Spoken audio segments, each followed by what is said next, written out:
Hola, ¿qué tal todos? Nuevamente aquí Camilo Noy con ustedes. El día de hoy vamos a revisar otro nuevo ETF. En este caso vamos a revisar el XLU. Este ETF sigue el sector de utilities dentro de las acciones que cotizan en el S&P 500.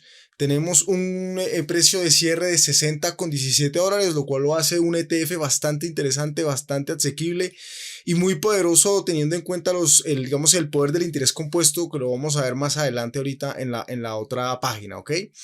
Entonces vemos que, como les decía, es un ETF que sigue el sector de utilities, bueno, y de Estados Unidos básicamente. Entonces, el emisor, igual que los anteriores ETFs que hemos revisado, SPDR del State Street Global Advisors. Igual, pues también hay otras empresas como Invesco, BlackRock, First Trust, Fidelity, bueno, Vanguard, ¿no? Que publican o que emiten ETFs, ¿cierto? Y con diferentes estrategias que siguen ciertos sectores y ciertos mercados, ¿ok? La fecha de emisión, también diciembre del 98, Open-Ended Fund, igual que los demás. Esto básicamente quiere decir que es un ETF tradicional. El Expense Ratio, 0.13%. Este dato sí es importante, ya nos está indicando, por ejemplo, que es un ETF que seguramente es administrado por comité, ¿cierto? Y que es basado en marca, por ejemplo, diferente a los otros que son igual, en el que usualmente el Expense Ratio pasa del 0.35 más o menos. Entonces los activos bajo manejo, 11.55 billones de dólares y un volumen diario promedio de 960, casi un billón de dólares, pues lo cual nos indica que no es un ETF tan pequeño, ¿ok? Aquí tenemos algunos ETFs que le compiten, como les decía, puede ser de Vanguard, Fidelity, Invesco y BlackRock, ¿no? Bueno, hay más empresas que emiten estos ETFs. Por la parte como del resumen, ¿no? Aquí lo que nos está diciendo es que el XLU es un masivo y altamente líquido fondo que solamente invierte en empresas de utilities, ¿cierto? Que están incluidas del S&P 500. Y pues dice que esto es una ventaja y también es una debilidad, ¿cierto? Porque el fondo domina el segmento, ¿sí? ¿Cómo lo domina? Pues porque tiene unos grandes activos y un volumen, ya que se enfoca en empresas del S&P 500, ¿verdad? Pero también es muy concentrado en firmas o en empresas muy grandes, ¿ok? Entonces que algunos competidores del sector de los ETFs, pues digamos que permiten o ofrecen una exposición mayor, ¿cierto? Al mercado y haciendo que pues el XLU no sea como el mejor encaje, la mejor forma, ¿cierto? O una forma neutral, ¿cierto? Del benchmark. Pero aún así es uno de los más baratos y más líquidos de las opciones disponibles que hay, entonces lo cual lo hace una opción muy sólida dentro del segmento. Por la parte de la calificación MSCI vemos que es uno de los ETFs que tiene calificación AA, lo cual lo hace muy importante y muy bien rankeado dentro de este digamos, calificador de riesgo, con una calificación de 7.36 sobre 10, pues realmente lo posiciona como uno de los mejores, digamos, ETFs para seguir, ¿ok? Por la parte del portafolio, entonces vemos que tiene un markup de 47 billones de dólares. Nuevamente este dato es multiplicar el valor que vimos arriba de 60 dólares por la cantidad de acciones que se emiten de este ETF. Tiene un PER de 20, lo cual pues está más o menos en el promedio, y Price Book Ratio de 2.09, también digamos que no está en algo así pues digamos tan loco. Por la parte del Distribution Yield vemos un yield de 3.20%, lo cual a mí me llama bastante la atención porque es un yield muy alto, ¿sí? Esto básicamente lo que quiere decir es que si tuviéramos 100,000 dólares o 10,000 dólares allí, pues tendríamos dividendos al año de, digamos, si tuviéramos 100 dólares sería 3.27 dólares. Si tuviéramos 100,000 tendríamos un yield de 3.200 dólares al año, lo cual, por ejemplo, si se hacen cálculos anuales, ¿cierto? En pesos o en la moneda local, se va a dar cuenta de que es una ganancia bastante interesante, además de la ganancia de valorización que puede llegar a tener esas acciones. Y esto es algo importante porque, por ejemplo, varios proyectos de bienes raíces, por ejemplo, en renta que yo he analizado, pues a duras penas dan el 3% al año, o sea, se los digo sinceramente. Entonces realmente estos ETFs, aparte de las ganancias de capital que generan un flujo de caja interesante a largo plazo que puede ayudar bastante.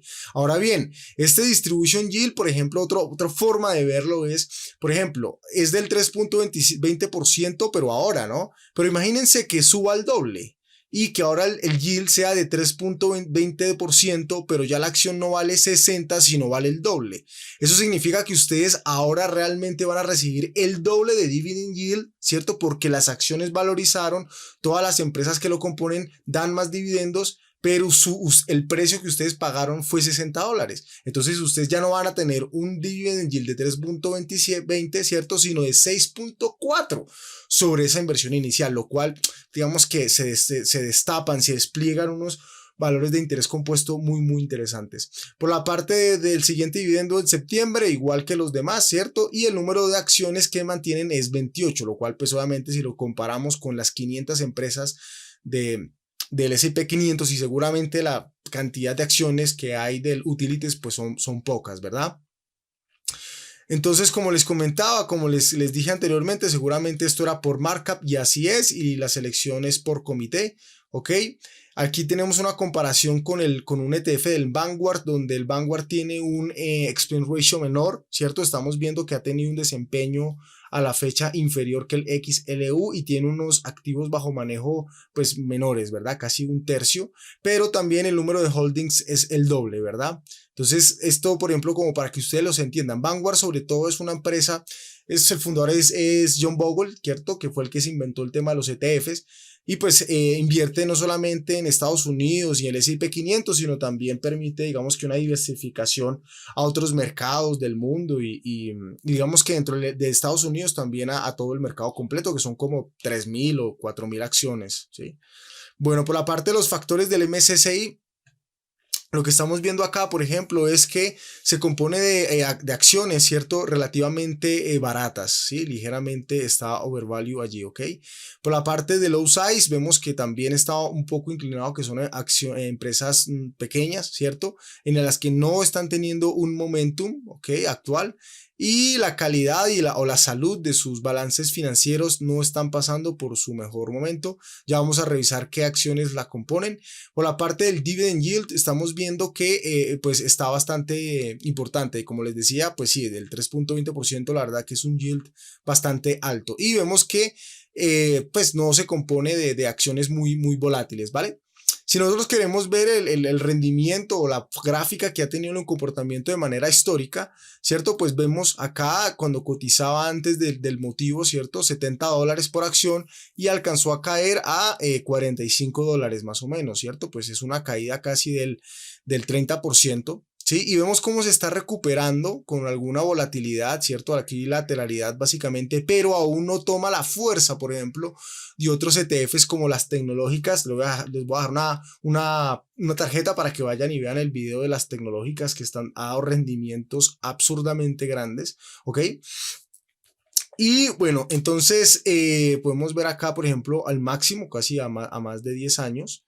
Y vemos cómo ha tenido su crecimiento, por ejemplo, ¿cierto? Cómo han afectado las crisis del 2000, del 2008 y cómo a partir de allí ha tenido un crecimiento pues bastante constante con unos retornos anualizados bastante interesantes. Por ejemplo, aquí vamos a ver a 10 años de 11%, a 5 años de 10%.